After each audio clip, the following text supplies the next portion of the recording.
So there's this common misconception that in order to get done faster as a teacher, you have to work harder. But from my personal experience and the experience of the teachers that I coach, that's just not true. Well, today we're going to be talking about how to use classroom routines to leave at contract time. So with that being said, let's dive in.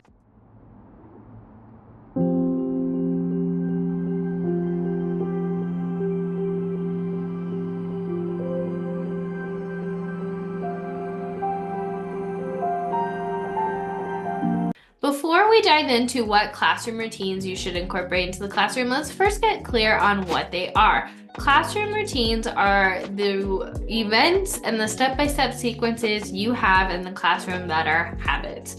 These can be examples of like end-of-day procedures, when you come in, opening up your day, closing up your day, etc. These are the classroom routines that keep your classroom running and make sure that you and your students are on the same page. So now that we talked about what classroom routines are, let's talk about how you can utilize students to get out faster. The realistic thing is students love to help us. They love being helpers, they love being in charge, they love feeling special. So one thing that I incorporated later into my career, which I wish I would have done sooner, is giving them jobs to help you get out of the door faster. Before, I used to spend hours plugging in Chromebooks, making sure materials were ready, prepping pencils and materials for the next day, etc. But the farther into my teaching career I got, the more I realized that I can actually use students to help me with these things, to help me get out on time. So with that being said, let's talk about some classroom routines you can incorporate during the school day to help you leave quicker. So the first classroom routine that I highly recommend you do is an end of day procedure. Now in general, I like to have these anywhere from 10 to 15 minutes. And during this time, there's some things that you can have your students do. An example of this could be computer person puts the computers or the Chromebooks away. That would be a great use of one of your classroom jobs.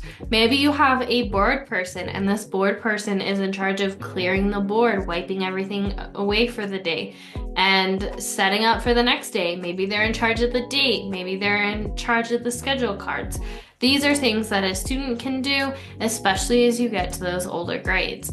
If you're in the younger grades and you don't necessarily want them to be writing on the board, you can always do little flip charts to change the date, which make it super easy.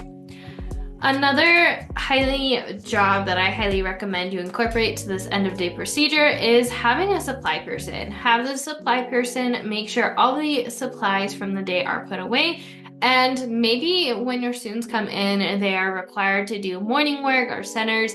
Make sure this person has those morning work or centers set up for the following day.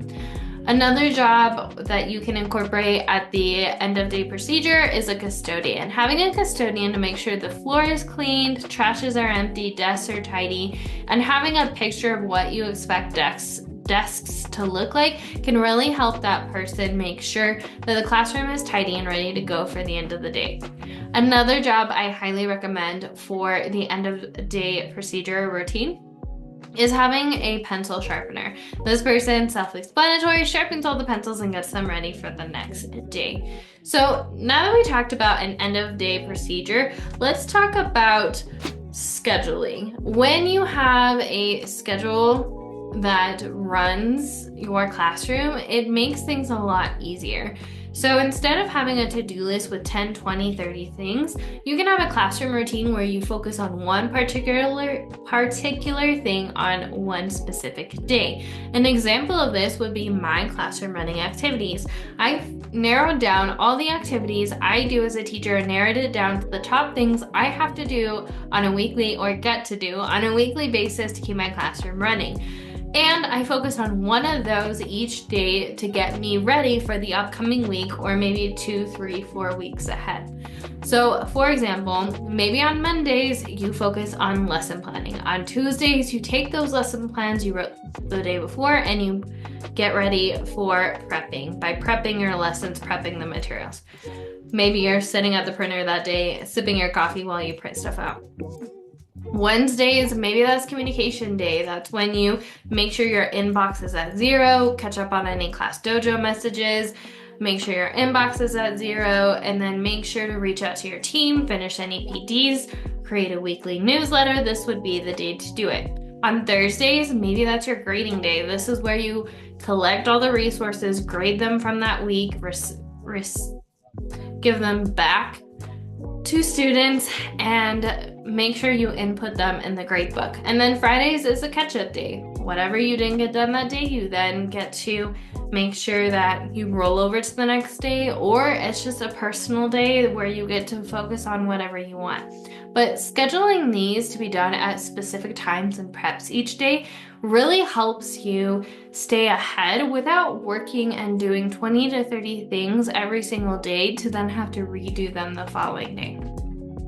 So now that we talked about the 2 classroom routines I recommend so far, which is the end of day routine and having a schedule for your prep, the 3rd thing I recommend is classroom organization. Now, there's 2 different organization systems I have and I recommend all my teachers have that I coach. The first one is your paper materials. As teachers, we often print things out and receive things, and sometimes our curriculum has different materials that are printed and hand manipulatives that we're going to need in the upcoming lessons.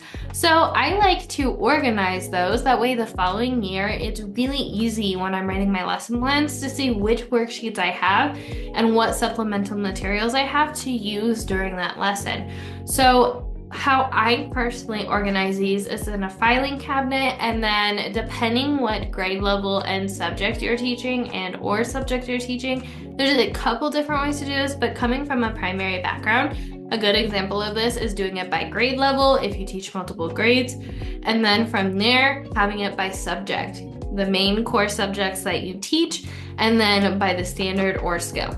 So a great example of this could be 2nd grade math, 2-digit addition, and then 2-digit subtraction, and then a mix of addition and subtraction. These are both things that are really important and help me see which resources I have for that skill. That'll help me in the upcoming years once I use that resource. And once this is set up, it's pretty easy to file it away. Now, I said that there were 2 different organization systems I recommend. The second one I recommend are digital materials. Now, it's very tempting to leave everything in your downloads for you to have to search through and spend hours looking for each time you need it. Or you can set up a system that allows you to find things when you need it and make things a lot easier. An example of this could be, like I talked about, the exact same thing with your paper, the same with your digital. You could go by grade level, then by subject, then by skill or standard. An example of this again could be 2nd grade math, writing to 100 or writing to 1,000. I'm organizing things that way as I drag and drop activities in there. It's easy to find later as I'm planning, and I don't need to spend hours looking at the resources I already have or spending more money on resources that I already have access to. So apart from that classroom routine, another one I recommend is having a closing and opening routine. Now, closing and opening routine is the things that you're going to do when you come in the morning, and a closing routine is what you're going to do when you leave in the afternoon. And I'm going to be actually diving deeper into my personal opening and closing routine, but essentially when you have a routine on what you do when you come in, it helps you start fresh and get ready for the day. And then at the end of the day, when you have your closing out routine, you're doing the same thing every day to close out your day, and it makes getting out the door consistently at the same time and getting ready for the next day super easy. So if you want to learn more, I highly recommend you either subscribe to where you're tuning in from for part 3 of this Leaving Work on Time series, or you can check out my Ultimate Teacher Prep Guide. In that guide, I have actually a start opening time and closing time checklist that I personally create that I use when I come in the mornings and when I leave, that allow me to consistently be consistent with being ahead and caught up while still leaving at contract time. So make sure to check that out. Another thing that I highly recommend if you're looking to have a routine to staying ahead and leaving at contract time is to schedule things out. I highly recommend that if you are responding to a family member, that you only respond during contract time, but it can be hard to remember to go back and respond to families and inquiries. So I actually like to schedule out my responses. If I notice that a family member reached out to me, instead of reminding myself later to respond, which I sometimes do, sometimes I'll actually respond while it's fresh in my mind, but I'll schedule out that message to go during the next business hours that I set for myself and my families are aware. That way I'm still responding and I don't have to worry about forgetting it, but I'm still honoring the boundaries I set for myself in my business hours.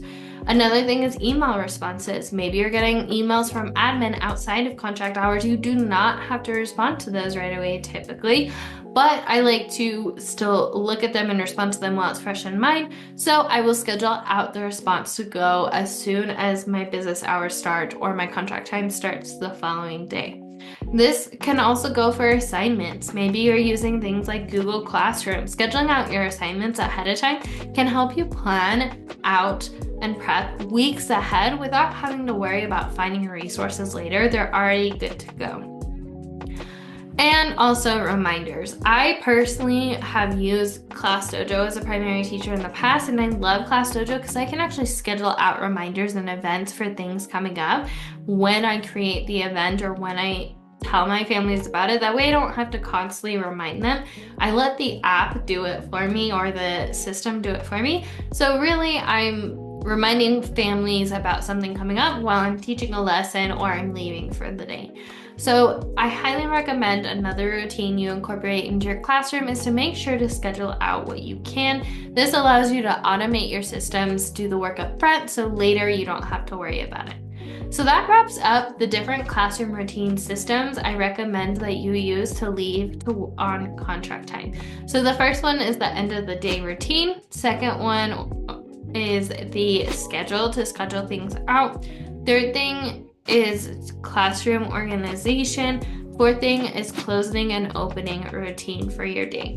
Now, if you're wanting next steps on how you can consistently leave at contract time, I have a couple recommendations. The first one is to check out my free 3-day event, The Balanced Teacher. This is a 3-day series that I'm doing for free in the community about how you can consistently leave at contract time, have on par, perfect work-life balance while still working ahead. If you want to take it a step further, I definitely recommend you check out the prep guide.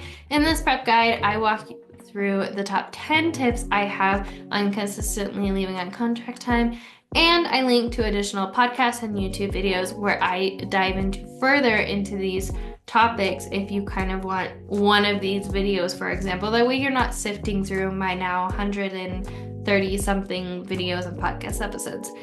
If you want to take it a step further, I would love to have you inside the Present Teacher Circle. This community is where I personally show you step by step all of the systems I use in my classroom to consistently leave at contract time, more than I could possibly cover in a YouTube video or a podcast episode.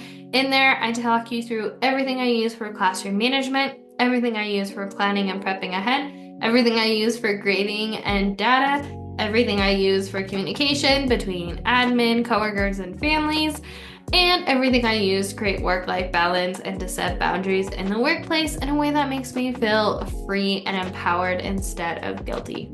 So if you want to check that out, definitely recommend you check out the description. And then also something exciting, in fall of 2025, I am releasing my first book. I'm in the process of writing it now, and those inside the community get a special bonus, which is the book club. In the book club, I release a chapter each month of the book. That way you are the first ones to see it. You can give me feedback, you can tell me what you like, what you didn't like. And then also, as long as you're still in the community when the book releases, I'll actually send you a signed copy, which I'm super excited about. So that's a bonus of the community, so definitely check that out. Another reason why I love the book club is I'm actually taking you through the entire process. Not only am I giving you chapters, I'm telling you how it was writing that chapter for that month, what I did, where I'm at in my writing process, which publishers am I going with, or which editors, how am I creating my cover, all the things. That way you already know how to write a book if you ever want to do in the future. So super exciting. All right, so that wraps up the secret to leaving at contract time, which is classroom routines that run themselves and help you consistently leave at contract time. So with that being said, thank you so much, Teacher Bestie, for joining me. As always, remember, we are stronger together, and I'll see you in the next one. Bye.